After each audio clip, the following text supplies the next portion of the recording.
ಪರಮಪೂಜ್ಯ ಮಹಾಜಗದ್ಗುರು ಮಾತೆ ಮಹಾದೇವಿಯರ ವ್ಯಕ್ತಿತ್ವದ ಬಗ್ಗೆ ಸಜ್ಜಲಗುಡ್ಡದ ಶರಣಮ್ಮನವರ ಹೆಮ್ಮೆಯ ನುಡಿಗಳು. 1966 ಮೇ ತಿಂಗಳಲ್ಲಿ ಅಪ್ಪಾಜಿ ಹಾಗೂ ಮಾತಾಜಿ ಸಜ್ಜಲಗುಡ್ಡಕ್ಕೆ ಭೇಟಿ ಕೊಟ್ಟರು.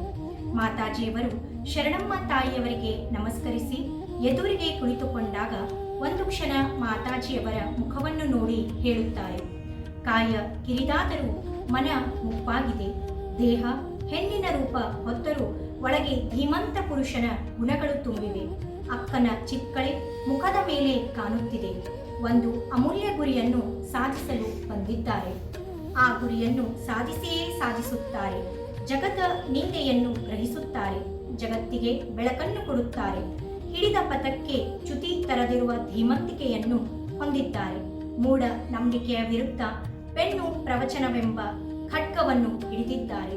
ಇವರು ಬಸವ ಕ್ರಾಂತಿಯನ್ನು ಮಾಡಲು ಬಂದ ಕ್ರಾಂತಿಯೋಗಿನಿ. ಇವರ ಗುರಿಗಳೆಲ್ಲವೂ ಸಾಧಿಸಲಿ ಎಂದು ನುಡಿದರು. ಜೈ ಬಸವ, ಶರಣು ಶರಣ.